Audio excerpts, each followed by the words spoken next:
Citoyennes et citoyens, chers amis et camarades, bonjour à toutes et tous. En ce mois de décembre 2020, eh bien, nous voici 100 ans après le congrès de Tours, ce congrès qui s'ouvrit le 25 décembre 1920, euh,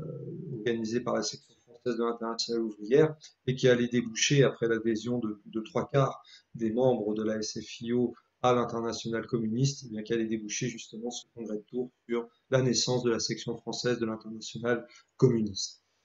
100 ans après, on pourrait très bien se demander, mais pourquoi commémorer, rendre hommage à cette SFIC, devenue très rapidement Parti communiste français? Eh bien, tout simplement parce que en ce mois de décembre 2020, plus que jamais, la France, la République, pour ce qu'il en reste du moins, tout comme pour la France d'ailleurs, mais davantage encore les travailleurs et les citoyens ont plus que jamais besoin d'un grand parti communiste. Un grand parti communiste sur des principes marxistes-léninistes, c'est-à-dire tout ce qui a été finalement dévoyé depuis des décennies par la funeste euromutation, cette ligne eurocommuniste qui a débouché sur un effondrement progressif du parti qui avait été bâti justement sur des bases très claires, très cohérentes à partir du congrès de Pau. Eh bien, le pôle de renaissance communiste en France, depuis des années déjà, poursuit ce travail justement, premièrement, de renaissance du communisme. Et en ce mois de décembre 2020, pour le centenaire du congrès de Tours, il n'y a finalement pas meilleure, si j'ose dire, impulsion possible pour l'idée d'une renaissance. Une renaissance qui ne peut se faire, nous l'avons dit, que sur des bases marxistes-léninistes, en assumant pleinement, totalement, les préceptes de Karl Marx, de Friedrich Engels et de Lénine, à savoir le centralisme démocratique, la dictature du prolétariat, qui est tout simplement le principe de la démocratie pour les pauvres et qui permet véritablement aux classes populaires, aux travailleurs, aux prolétaires de prendre le pouvoir et de pouvoir l'appliquer dans l'intérêt de la très grande majorité. Et puis, bien entendu, une double ligne qui s'est développée progressivement par la suite, à savoir la ligne rouge tricolore, la ligne de la Marseillaise et de l'Internationale. C'est-à-dire finalement la conjugaison, la combinaison d'une part de la révolution de 1789-1793, celle des sans-culottes, celle des Jacobins, celle de la résistance patriotique populaire déjà à l'époque contre la réaction de la monarchie à des monarchies absolues européennes, puis celle du drapeau rouge, des ouvriers en lutte, des travailleurs, des prolétaires, qui ont dû évidemment affronter les ennemis de l'extérieur et naturellement les ennemis de l'intérieur, qui sont nombreux. Ils sont nombreux, que ce soit les émigrés qui sont partis à Coblence à partir de 1789 et qui ont mené ensuite la guerre à l'intérieur du pays pour écraser la Révolution, que ce soit les Versaillais en 1871, que ce soit les fascistes et tout le capitalisme réactionnaire dans les années 30 qui a permis d'arriver au pouvoir, la mise en place du régime de Vichy, que ce soit aujourd'hui les Macron, les Le Pen, les pseudo-républicains, qui sont en guerre contre les conquêtes sociales et démocratiques de notre pays. Les conquêtes sociales et démocratiques qui ont justement été arrachées, notamment par un parti communiste puissant de combat. Et c'est en cela que le pôle de renaissance communiste en France souhaite repartir finalement sur une logique d'un nouveau congrès de Tours. Parce que l'idée de rappeler ce centenaire du congrès de Tours n'est pas tant de commémorer. Bien entendu que nous devons commémorer en tant que communistes, c'est le minimum que nous puissions faire, commémorer ce congrès de Tours, à partir duquel se construisit le grand parti communiste français, autour notamment de Marcel Cachin et par la suite d'une nouvelle génération autour de Maurice Thorez, Jacques Duclos ou Benoît Frachon. Il est indispensable, incontestablement, de commémorer ce congrès de Tours, mais il est encore plus indispensable de proposer une véritable perspective politique et sociale pour les travailleurs, pour les citoyens, pour la France tout simplement, parce que la France est en pleine période de défaisance depuis des années à présent, et le pôle de renaissance communiste en France ne cesse de le dénoncer, de le combattre et de proposer une alternative.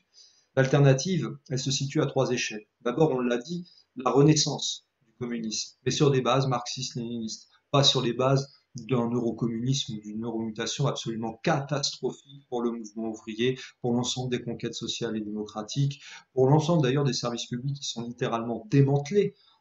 sur ordre du MEDEF, sur ordre de l'Union européenne et du fait des politiques réactionnaire, antipopulaire, antisyndicale menée par les différents gouvernements maastrichtiens successifs, la mandature d'Emmanuel Macron étant pour le moment le summum, le zénith de cette politique de défaisance nationale et républicaine. Mais la Renaissance doit également s'accompagner, comme le fit finalement le Parti communiste dans les années 20 et encore plus dans les années 30, vers une logique de reconstruction. Une logique de reconstruction d'une gauche patriotique et populaire en bien piteux état. En bien piteux état, tout simplement parce que malheureusement, l'européisme, qui n'est en fait qu'un supranationalisme, c'est-à-dire qu'il vise à détruire la souveraineté nationale et populaire dans tous les domaines, eh bien l'européisme s'est imposé comme la nouvelle religion de substitution à la place du pragmatisme marxiste-léniniste qu'était le communisme. Eh bien, nous sommes là pour reconstruire finalement cette gauche patriotique et populaire sur des bases très claires, la défense absolue de la souveraineté nationale et populaire, l'indépendance nationale, la marche vers le socialisme, bien entendu, vers le socialisme communisme, nous allons en reparler, mais également la défense des libertés publiques. On voit bien aujourd'hui comment s'amplifie la fascisation que ne cesse de combattre et dénoncer depuis des années le PRCF. Il suffit de constater que les violences policières sont littéralement couvertes par le préfet l'allemand, le préfet de police de Paris, et par un Gérald Darmanin aux abois. La reconstruction d'une gauche patriotique populaire est d'autant plus indispensable que nous voyons bien que la classe ouvrière, les classes populaires, les travailleurs se sont beaucoup trop détournés depuis des décennies à présent du Parti communiste, qui a perdu un nombre de voix considérable depuis des décennies dans des bastions ouvriers, dans des bastions ruraux, dans des bastions populaires, et ce qui malheureusement a ouvert la voie d'une part au mensonger Rassemblement national et surtout d'autre part à l'abstention. Parce que c'est ça aussi la perspective que nous voulons porter. Nous tenons à rappeler que 50 à 60% des Français aujourd'hui ne votent plus, y compris pour le prétendu Rassemblement national. Pourquoi ils ne votent plus? Il n'y a plus de perspective politique claire, cohérente et servant parfaitement les intérêts des classes populaires, des travailleurs. Et justement, au volet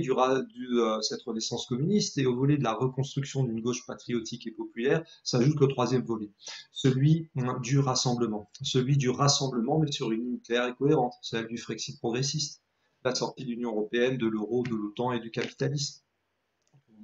Un programme auquel peuvent adhérer tous les militants franchement insoumis, franchement communistes, mais également les gaullistes qui sont sincèrement antifascistes et anti-européistes, les syndicalistes de combat, les gilets jaunes, les artistes révolutionnaires, les intellectuels progressistes, ils sont tous les bienvenus pour reconstruire, pour permettre la renaissance, pour rassembler, mais sur une ligne très claire, celle du Frexit progressiste. Et justement, en ce mois de décembre 2020, qui est inévitablement perturbé du fait du contexte très particulier dans lequel nous nous retrouvons depuis maintenant plusieurs mois, eh bien, le pôle de Renaissance communiste en France lance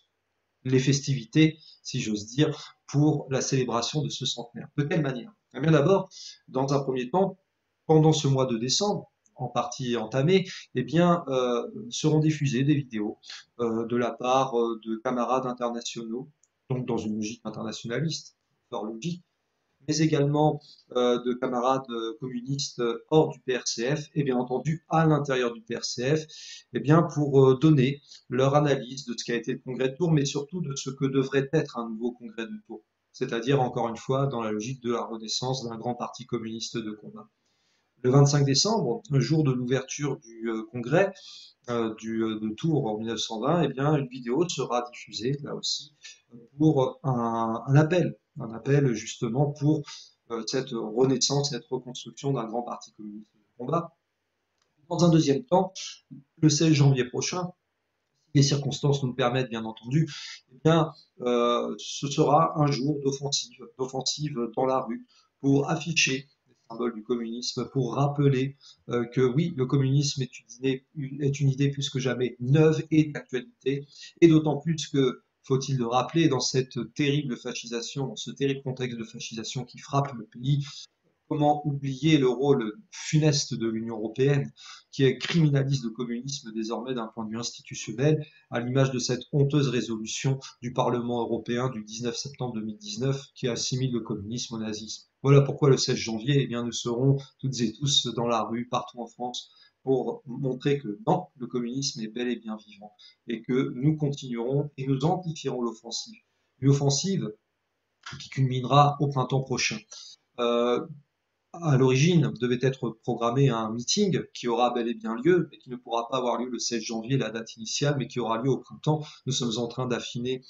cette date, un meeting qui visera à réunir justement toutes celles et tous ceux qui n'attendent que cela, c'est-à-dire la reconstruction d'un grand parti communiste en mesure de mener les combats pour le Frexit progressiste, pour la reconstruction d'une gauche patriotique et populaire, pour la renaissance véritablement marxiste-léniniste du PCF, de celui que Marcel Cachin, Maurice Thorez, Jacques Duclos et Benoît Frachon ont su bâtir avec toute leur force de militants, avec toutes leurs convictions. Nous comptons donc sur vous pour participer à cette bataille indispensable, d'autant plus que dans 16 mois a lieu l'élection présidentielle. Entre-temps, on ne sait pas ce qui va se passer, mais nous voyons bien que la colère sociale, la tempête sociale et politique feinte par Édouard Philippe ne cesse de s'amplifier, de monter en France. C'est maintenant que nous devons faire pression, parce que si nous voulons éviter à tout prix ce que 80% des Français ne souhaitent pas, c'est-à-dire un nouveau faux duel et vrai duo Le Pen-Macron, eh bien, il faut proposer une perspective, et la seule qui est possible, c'est celle d'un Frexit progressiste que ne peut que porter un parti communiste sur des bases marxistes-léninistes. C'est ce que les militants du PRCF s'évertuent à faire depuis des années, c'est ce qu'ils continueront de faire, puisque plus que jamais, comme le disait si bien le Che et Fidel Castro, le socialisme ou la mort, la patrie ou mourir, nous vaincrons.